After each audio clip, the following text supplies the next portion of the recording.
Okay, let's just say I had a crisis of faith. Hey, welcome back, ScreenCrush. I'm Ryan Arey. As amazing as the first episode of Secret Invasion was, it's been mired with controversy. It included the death of a beloved character and a terrorist attack on Russian soil. But by far the biggest controversy was literally in the opening credits. Oh, I pegged you right from the start. Yeah, what was up with that intro? It was super weird looking. Like it was made with one of those like AI maker thingies. Well, that's because it was. The intro was created by Method Studios, a visual effects company with a killer resume that includes movies like Watchmen, Mad Max Fury Road, and many Marvel films. They used a custom AI tool to give the intro a specific look, and the reaction from fans has been mixed at best. Yeah, makes sense. Isn't there a writer's strike going on right now to protest this exact same thing? There 100% is, which is why the timing of this couldn't be worse. Now, a little later, I'm going to talk to animation producer Noah Sterling and IDW Comics editor Heather Antos about this, but first, let me give you some background. As we've discussed in other videos, on May 2nd, 2023, the Writers Guild went on strike for the 6th time since its founding, and a month later, they are still going strong. I bet old man Krabs is gonna break any day. Now, while the main focus of the strike is to get fair compensation for the writers who create the stories that we love, one of the other major concerns is preventing AI scriptwriters from replacing real ones. Replacing the world's foremost thespians with robots. While Method Studios was only using AI-generated animation, the situation feels eerily similar to the exact scenario these writers are striking to prevent. I told you guys this was gonna happen. Beyond that, how the software creates those visuals is also a reason for concern. One of the problems, specifically with AI-generated art, is the fact that it uses data from thousands of neural networks. These networks use images from various artists across the internet, many without permission, to produce art identical to their own. So we're stealing stolen art? In some cases, it's outright copyright infringement, and in others, it's really close to the line. Well, more implications aside, it does kind of fit the vibe. Yeah, the intro looks cool, and there's a portion of fans that agree with you, hence the mixed reactions. The visually deceptive elements of AI, morphing objects and textures back and forth, as well as the big feelings people have behind the technology, couldn't be more emblematic of a series about aliens secretly replacing humans. It was a risky creative decision by creator Ali Salim, but definitely an intentional one. They said it felt explorative and inevitable, and exciting, and different. And in that way, it's a success. We can always tell when something digital feels off. It's like the uncanny valley effect. Yeah, like Shia LaBeouf swinging with all those monkeys in Crystal Skull. Exactly. Now compare that to the tank chase in Last Crusade, where everything feels real. That's actually my favorite action scene in an Indiana Jones movie because, I love old school World War II vehicles and military tactics. That's actually how I first got into the game War Thunder. Oh, what's that? Well, War Thunder is the most realistic, comprehensive military vehicle game that I have ever played, and they're the sponsor of this video. The game features more than 2,000 vehicles, including ships, planes, helicopters, and tanks, and you fight other players in PvP combat on the PC, Xbox Series S or X, and PlayStation 5 or previous gen consoles. I mean, every vehicle in this game is intricately detailed and historically accurate, and it makes the game incredibly immersive. The gameplay spans more than 100 years, from the 1920s to today. Now, I love that there's also no generic hit points. You have to inflict actual damage to parts of the vehicles or their crew. This is the most authentic war game that I have ever played. And the interaction between the air, naval, and land forces gives it this comprehensive tactical experience that, well, frankly blew me away. So you can play War Thunder on the Xbox, PC, or PlayStation today, and if you click my link in the description, you get a huge free bonus pack, premium vehicles, premium account, boosters, and more. Just click that link and I'll see you in game, where I will destroy you. Now, back to the intro to Secret Invasion. It's easily the most controversial Marvel intro ever. Even some of the concept artists who have worked on the project have had pretty harsh public comments about this. Jeff Simpson said, "Secret Invasion intro is AI generated. I'm devastated. I believe AI to be unethical, dangerous, and designed solely to eliminate artists' careers. Spent almost half a year working on this show and had a fantastic experience working with the most amazing people I ever met. Some fans have even proposed boycotting the show altogether." Wait, you're telling me that they're gonna boycott a show made by a bunch of humans just cause some of them used AI? That's like skipping on 50 minutes of show for a 40-second intro. Yeah, when you put it like that, it does sound silly, but essentially, yes, that's the point. It's also important to note that creating an intro like that with AI takes more than just inputting a few prompts and calling it a day. As advanced as AI is now, if you typed "create Secret Invasion intro" into some video GPT, you're just not gonna get what we saw on screen. AI has to be constantly coached to come up with the results as specific as this. In fact, Method Studios actually created their own unique visual language, deemed Scroll Cubism, just for this intro. An entire team of artists assisted with the process, all of whom were constantly inputting new information and testing multiple prompts to get to the final product. The product, finally perfected. Now, I know that our guest Noah Sterling, who has animated countless projects, actually knows a lot more about this process than I do, so I'm looking forward to hearing from him in just a little bit. Man, it sure does seem like these robots need a lot of help to do their jobs. Well, that's kind of my point, Doug. I mean, look, to sci-fi nerds, artificial intelligence is not a new concept. Terminator, Star Wars, Rick and Morty, iRobot, the list is endless, but you get the point. While tons of stories have cast the AI as a villain, there's just as many that show it in a more optimistic light. Congratulations. You are being rescued. It's easy to forget that characters like Jarvis, R2-D2, Optimus Prime, Data are also fictional characters based on AI. And when you think of AI as like Data, it just becomes a lot less scary. When AI does play a villain, though, it's typically because the AI sees itself as superior to the humans and that they are capable of existing without the human race. I'm sorry, I know you mean well.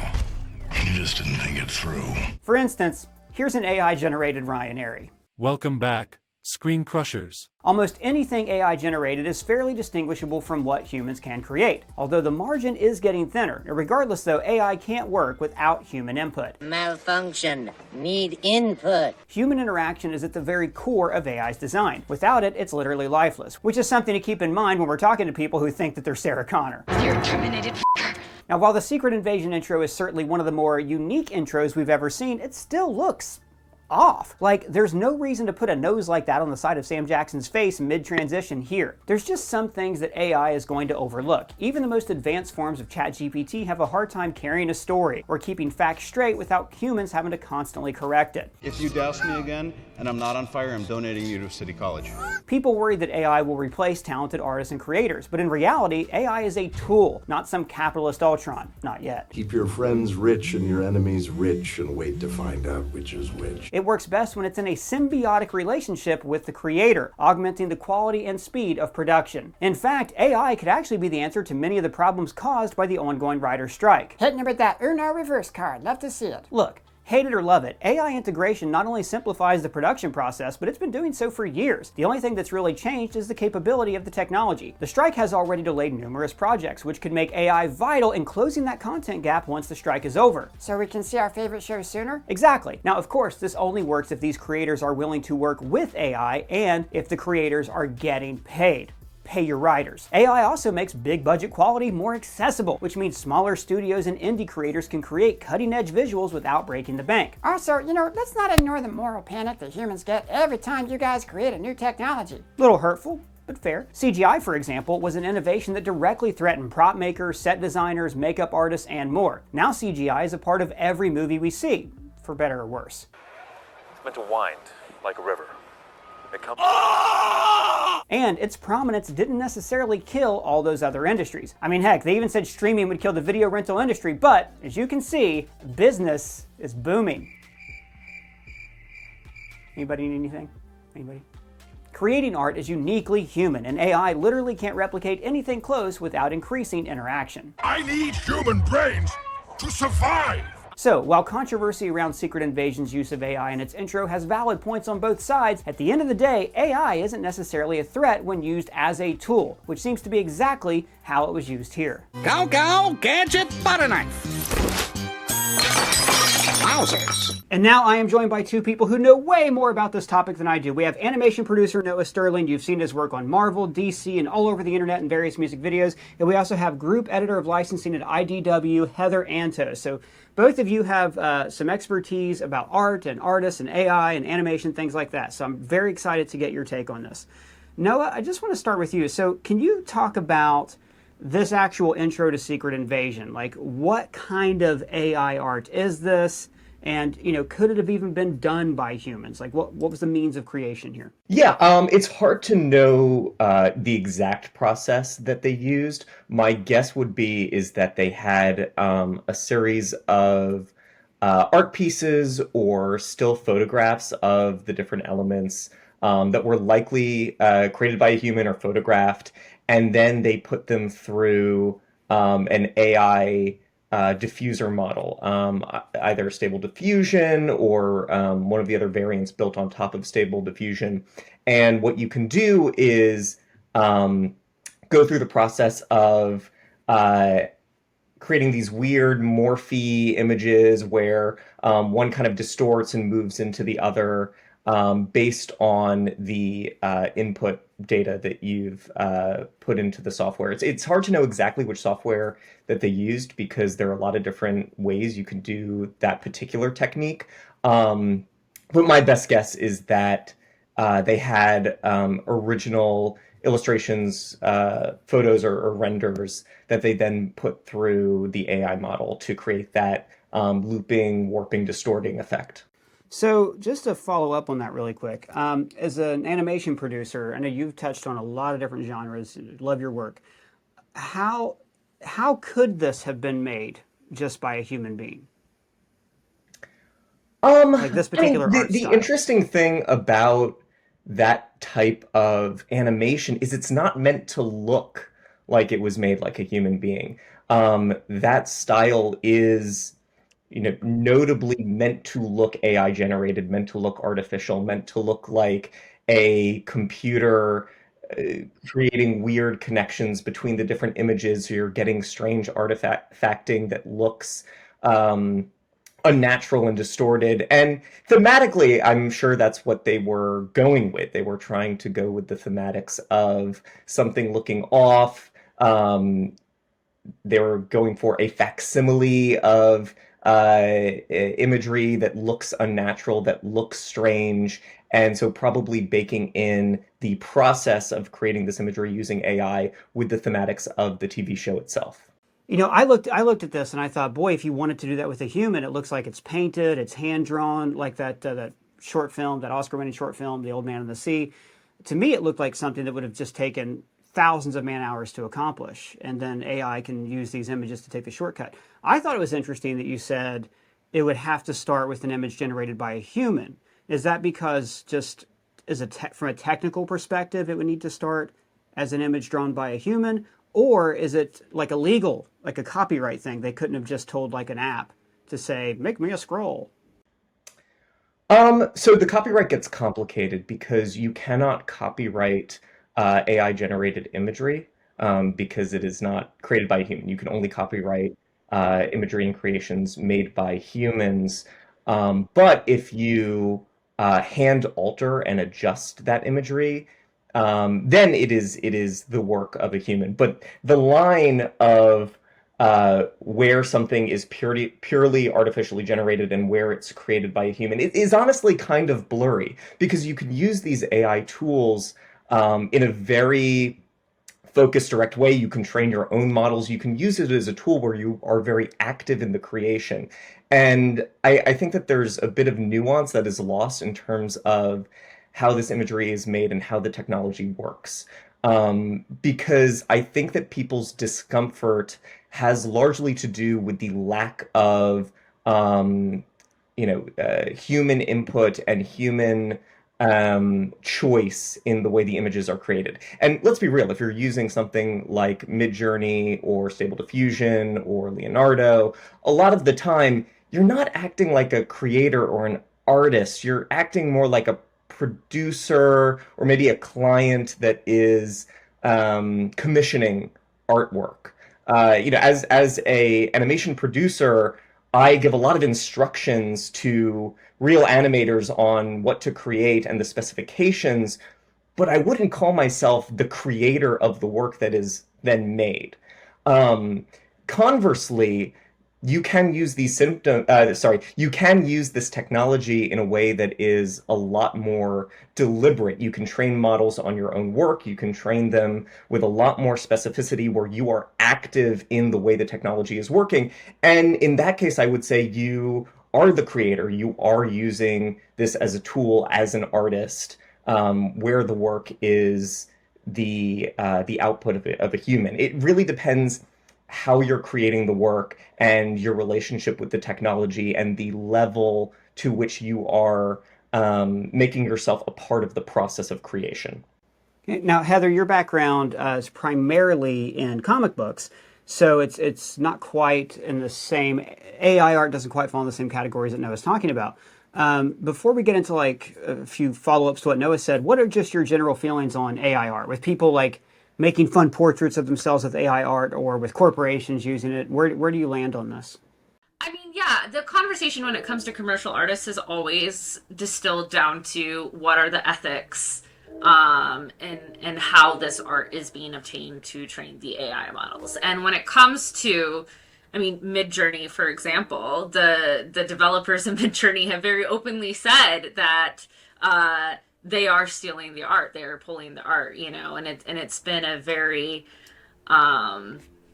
big topic of debate across the board. These AI companies do need art to train their models so that they can produce more art, but you can't, like, I can't steal another company's IP or steal another company's product and sell it as my own, right? That's illegal. It should be treated the same way for these artists, and I think that is where a lot of my questions come in for how for instance this opening crawl was made. Is, you know, are you taking art from artists that was ethically sourced to train this? You know, if you're hiring an artist specifically, as Noah was saying, to create images to train the AI to produce this, you know, whether or not I personally agree with that, like, it is at least it's coming from someone who's getting paid to do that job, you know. But if this is just a method to, you know, how do we get out of paying artists? How do we, you know, cut the man hours? How do we, you know, it becomes tricky. And that's where a lot of artists today have issue with AI. What is the threat, you think, in your industry or in other industries about AI, you know, taking their jobs away from artists? It's because the average human doesn't care whether or not a real artist touched this, or whether it is good, so to speak. There's the average human just cares about if it's good enough, right? And if I can get it cheap, fast, and good enough. And that's where you get a lot of, like, you know, everyone was using those profile image generators very early on, right? Throw your photo in and mess around with it and make yourself a superhero, make yourself like a Van Gogh painting, right? And what we like, it all distills to ego, right? I get this image of me done in this cool way for free. I don't want to pay an artist $100 to do that when I can just throw it in this filter and have it done for me. And it's generally coming down to undervaluing what artists are contributing, and I think that is where a lot of the conversation tends to go. I think it's important to provide a bit of a broader context in which a lot of this new AI technology is being introduced. And Heather, I'm sure you might have your own thoughts on this, but I think a big problem that artists are facing broadly, even outside of all the AI stuff, is that being part of the entertainment industry and part of the media industry is supporting fewer and fewer stable careers and lifestyles. Yep. We're reaching a point where the entertainment industry is progressively run as a gig economy, where if you want to participate in it, you need to have a pre-existing support structure, or and be willing to do a lot of unpaid or underpaid work in the hopes that you reach a point where it will be sustainable as a career. And we are seeing fewer and fewer jobs like that in the industry generally. This is a big reason that the Writers Guild is striking right now, because this entire industry is supporting fewer and fewer stable incomes and jobs. So that's already happening because of the gigification of entertainment. And then this new technology is introduced, where is it going to replace the quality of work, the intentionality of a human artist? No, but it kind of, or at least not anytime immediately soon, but it kind of doesn't have to. And the concern is less that it will meet the threshold of a human artist, and more that producers, who are mostly concerned with cutting corners, are going to do things like one of the things the Writers Guild is most worried about is not that studios are going to use the AI to write scripts wholesale, but more so that they're going to use the AI to say, write an outline or write a first draft of a script where they like input maybe a book they got the rights to, tell the AI to turn it into a first draft, and then pay a human to fix all of it, but use the excuse that it is technically now a second draft to pay that human writer less. Right. And right. That is likely to happen with art and imagery as well. Right now, work that comes out of an AI generator, it is not production ready, but it gives you a base to where you can make the process of that work sustain the work of fewer artists, and so that you can underpay artists by giving them less work to do. That's already happening. I mean, it's something we've seen on smaller scales. I don't think it's reached, the really high scales of, like you said, art is not being production ready, but we're already seeing, here I've screwed around with AI concept. Here's all my concept art for this project.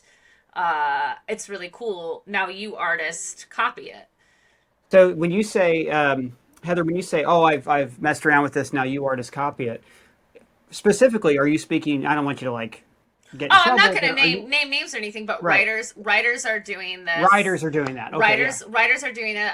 I've seen producers doing it as well when it comes to this is just my general concept art. I'm taking it to, the storyboard artists or the, costume designers. We've already done all the basic design, as you said, Noah. Now you human fix it. So you're almost eliminating an entire design phase of everything in this, and artists themselves are getting handed, here's AI art that I trained off of your art.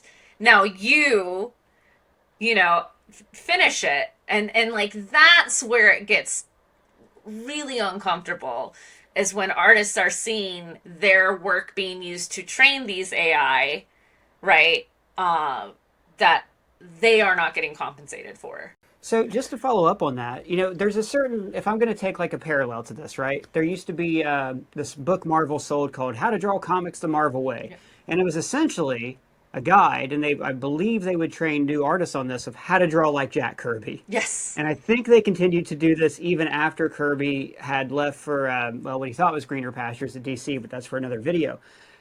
Is there something parallel to that, in the world of art or comic book art? I mean, there's always been house styles, right? You look at the 90s and everyone wanted to draw like Jim Lee, right? And that's, if you want to get a job under these editors like this style, train yourself to draw in this style. I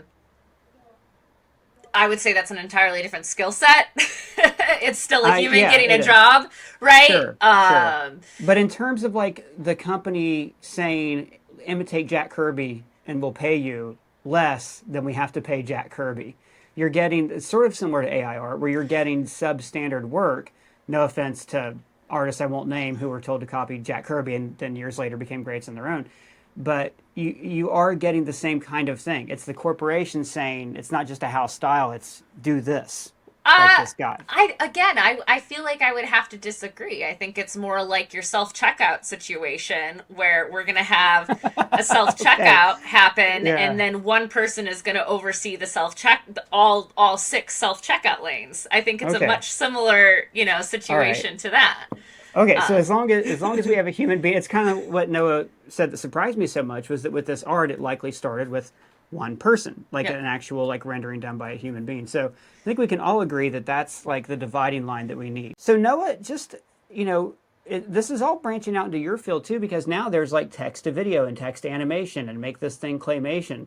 And as Heather said, the models are being trained, they're getting smarter. So eventually this technology is going to come for animators and animation producers. How do you think your field can stave that off from happening? Oh, we can't. I mean, listen, I don't know where the technology is at right now. It could be that it's already hit a bit of a plateau and it's not going to get that much better from here. Or we're still at the very beginning and it's not going to be long before, you can output full movies with, really clear fidelity. I have no way of knowing. Either, we could be at the beginning, the middle, or the end in terms of where this type of technology plateaus. I can say that right now, there's a funny saying that we've been saying around the entertainment industry, which is that, well, in order for the clients to entirely replace us with these AI text-to-video generators, they have to be able to clearly articulate what they want. We'll be fine. Is this industry going to sustain fewer careers because the barrier for creation is just going to get lower and lower? Yeah, that's seems kind of inevitable. It seems like that is what is going to eventually happen. The point of art, even commercial art and advertising, is that it is a form of communication, humans communicating with one another, even if it's in a corporate salesmanship way. But I think my real issue is a humanistic one of I don't want to suddenly look around and every billboard, every piece of advertisement was generated by an AI based on an algorithm deciding what is going to be most visually impactful and appealing to me. And so instead of a human or even community of humans communicating with one another, we're just surrounded by AI art imagery machines creating a facsimile of what they think effective human communication is. Heather, let's say, for example, given, I think we all agree, like what Noah said is not controversial. We all agree, and the internet agrees, that a human should be behind art. There's something just kind of icky in Skynet about this idea of, machines making art for humans, because eventually it's just going to be machines making art for other machines that spend cryptocurrency, and we're not even going to be allowed to be consumers anymore. So that being said, we're all against that. We can agree on that. God, I just gave somebody an idea somewhere, and I spoke. Oh, that's yeah. So the Matrix has begun. You did it. I know that was my fault. Okay, so let's say I can put Heather Antos in charge of this, and I can say, Heather, I'm the president of this part of the government or whatever that can decide the rules and regulations. What kind of protections, right, would you think that would need to be in place? Because I talked earlier, and Noah's talked about how AI can be a great tool. Like you were talking about AI writing scripts. AI can't write scripts. They can do good research. I use an AI tool to help with our YouTube videos and algorithms and keyword SEO searches. So it's not like AI is all bad. It can be used as a tool. What safeguards would you put in place to protect artists? I think it's point blank. If AI is going to be trained on your work, whether that's writing, whether that's art, whether that's your videos, whatever it is, if your work is being used to train and feed this AI, it should be done with consent, and it should be, and if the person is going to be profiting off of this AI creation, there should be some sort of royalty fee, credit. It's if I'm going to create something that's going to profit off of someone else's contribution, that person should be profiting as well. Otherwise it's theft.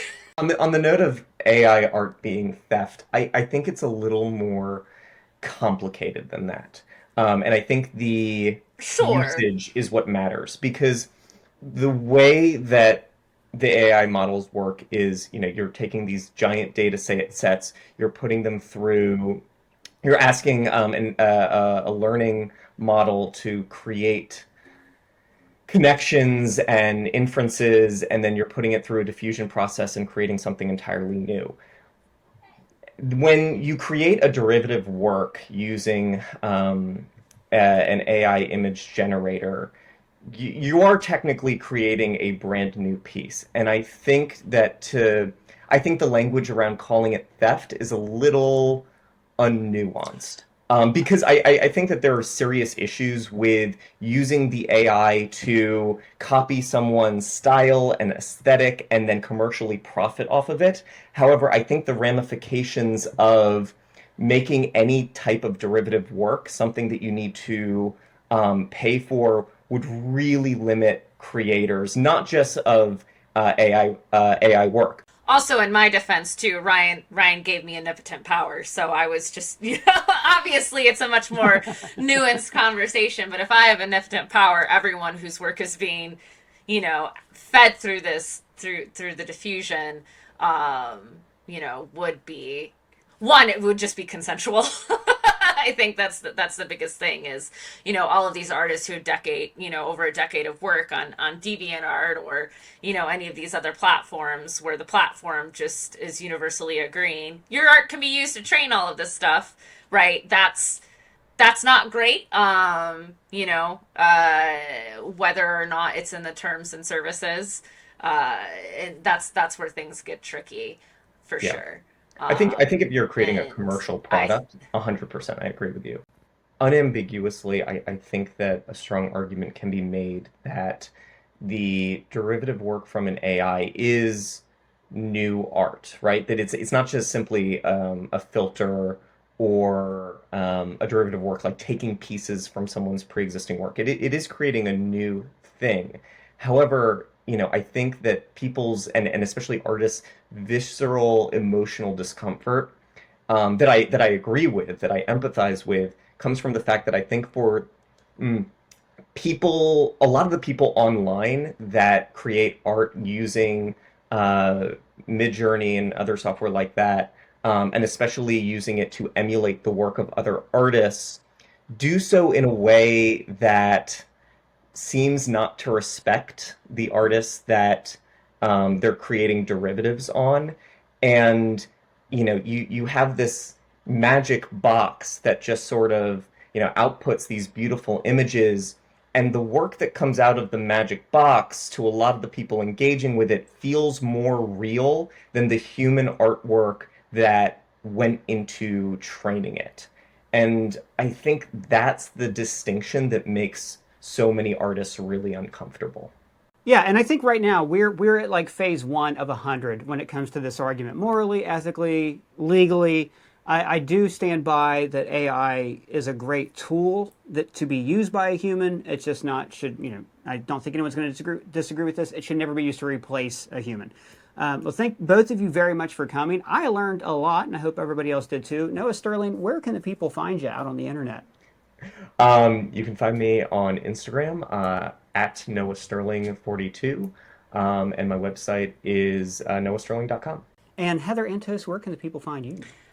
You can find me at Heather Antos on all of the things. And just a reminder to check out War Thunder on the Xbox, PC, or PlayStation today. And if you click my link in the description, you get a huge free bonus pack, premium vehicles, premium account boosters, and more. Click that link and I'll see you in games. And we want to hear from all of you about this. Did you like the intro to Secret Invasion? Do you think AI art should replace human beings? Are you a soulless monster? Let us know your thoughts down in the comments below or at me on Twitter. And if it's your first time here, please subscribe and smash that bell for alerts. For ScreenCrush, I'm Ryan Arey.